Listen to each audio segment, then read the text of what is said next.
Meghan Markle is frustrated. Harry's longing to come home after disastrous life in LA. Hello, everyone. Welcome back to the King YouTube channel. Hello, everybody. I hope that you had a wonderful weekend. All right, so I want to share with you a new update that I found from a UK magazine. It is pretty interesting to say the least. Last week, we heard some reports that Harry is desperate to come back to the UK. And an expert spoke with this magazine saying that Harry's desire to get his old life back is a source of frustration for his greedy wife, Meghan Markle. Entertainment commentator Mark Boardman said that Harry longs for his friends and would love a home in London, but he's saying that Meghan expects him to leave that chapter behind. Mark said Harry's social life has notably shifted over the past decade. He appears to have distanced himself from his college friends and lacks a permanent UK residence. During his visits to London, he typically resides in hotels and avoids public appearances. Undoubtedly, Prince Harry longs for his old friendships. But he added that frequently nipping to London from California to see friends would mean Harry spending time away from his wife and their children, Archie, 4 and 2-year-old Lilibet, which might not go down well at home. Mark is saying, quote, Meghan is frustrated that Harry wants his old life back. Meghan loves Harry, but she wants to bring out the better side in him. And she's quite clear on the roles that they should take together, and they are trying to work better together on projects. People are eager to witness a transformed Harry rather than a return to his previous partying lifestyle, which could lead to undesirable media attention. It was reported that Harry wanted somewhere to live in his home country after he and Meghan had to move out of Frogmore Cottage on the Windsor estate, and there were discussions that maybe the king was considering leasing one of the royal residences to Meghan and Harry, but that's a claim that since then has been denied by Buckingham Palace. So even though Harry still hasn't found a place across the pond, what is probably going to keep him coming back to the UK is, according to Mark, his strong relationships with childhood friends. But Mark went on to say that he would find it hard to convince Meghan he needs a bit of a boys' weekend in London, meeting up with some old Eton buddies. He said he's young at heart, but he's got someone to keep him in check and remind him who he is and what he's supposed to be doing. Ultimately, he would 100% love a London base, and he'd love it to be on royal grounds, even if it was in Windsor or one of the apartments in Buckingham Palace, but it's not going to happen. And then Mark added, London is where all of Harry's real friends are. Everyone they know in Hollywood, they aren't his friends, but ultimately, Meghan wants Harry to be by her side to support her, to look after the kids, and to get his life back on track. And anything going backwards is going to take away from that. But Mark says that in spite of Meghan's feelings of frustration over Harry's homesickness, he believes that Meghan and Harry's relationship is still strong, and he said they even managed to get away for a few days in Portugal after their appearance at the Invictus Games in Dusseldorf. But royal expert and writer Duncan Larcombe has a different opinion. He said in spite of the fact they did a great job at the games, of which Harry is both patron and founder, Harry did not look like his old self at that event. Duncan said, I think if you look at some of the original Invictus games, Harry was much more at ease and more playing the role of Joker in the pack to publicize it.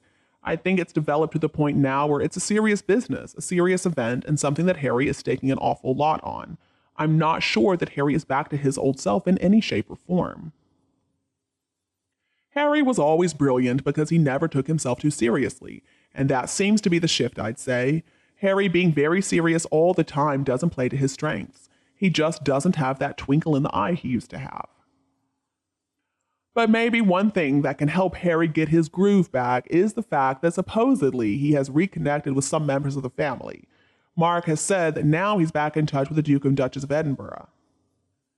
He said Meghan and Harry have reconnected with Sophie and Edward, and this renewed connection may serve as their gateway back into the royal household.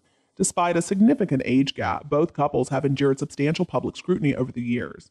Their recent interactions during the Invictus Games demonstrate the ongoing bond between Harry and Sophie, who has consistently been a confidant for him. So might this be the beginning of a royal reconciliation? Well, I'm not going to hold my breath on that one. As so often happens these days, I do suspect this article is chock full of BS. I mean, we saw how miserable Harry looked as soon as Meghan showed up to Invictus, and the reason they're claiming doesn't make any sense. Harry's also not as great and wonderful as Mr. Duncan has said.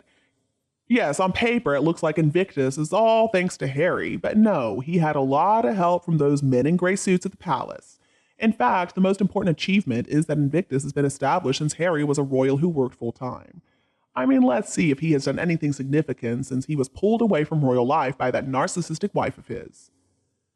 And another point that we got to talk about is throughout the whole process, there was nothing confirming to us that Meghan and Harry actually reconnected with any royal family members, especially Sophie and Edward.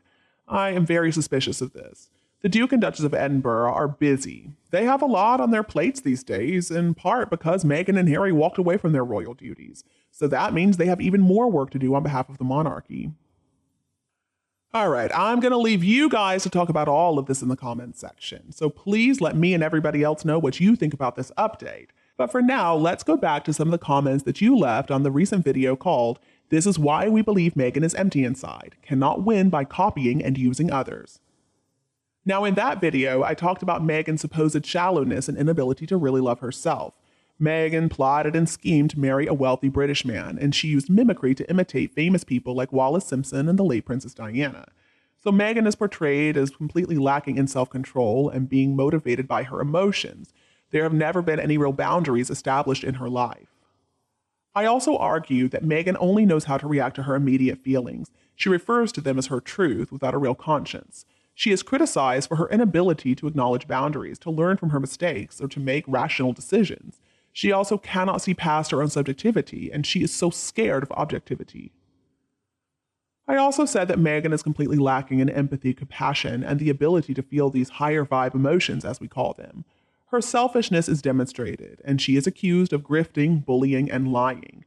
Meghan doesn't know who she is, and that's why she always has to copy other people. And she's always dissatisfied because she can never experience real happiness, real peace. So let's see what you had to say about all this. Okay, first comment from Sue Clark. I think you nailed it. You clearly described her behavior and her reasons for it. Thank you, Sue. I do try my best. I mean, she's pretty obvious, though, with what she does, so it's not like I really had to try that hard. But anyway, next comment from Patricia. She has no idea about self-reflection. You're right, the woman has no ounce of self-awareness. And then Jean, with everything you just said about her, I believe you just defined a narcissist. Well, if the shoe fits. And then Raylan, this is the best analysis you have done on her. Nobody could say it better. Thank you for that. This is a really kind comment. Thank you so much for leaving it. And then Aquarius, a narcissist will never be able to cover up the lies and hypocrisy. They have no heart or conscience. She will never stop, folks. I believe you're right, Aquarius, and that's why she is such a dangerous person. She may be ridiculous, and yes, we laugh at her, but she is not harmless. There were many other excellent comments that I wish I had the time to read, but overall, it seems like we all agree that there is something seriously wrong with Meghan Markle. Anyway, thanks again for sharing all your interesting perspectives. Now, I gotta say goodbye, and I'm gonna see you in the next videos. Please don't forget to subscribe to our The King YouTube channel to get more updates in the future. Thank you so much for tuning in. Have a lovely evening, and we'll be back to see you tomorrow. Bye. I love you all.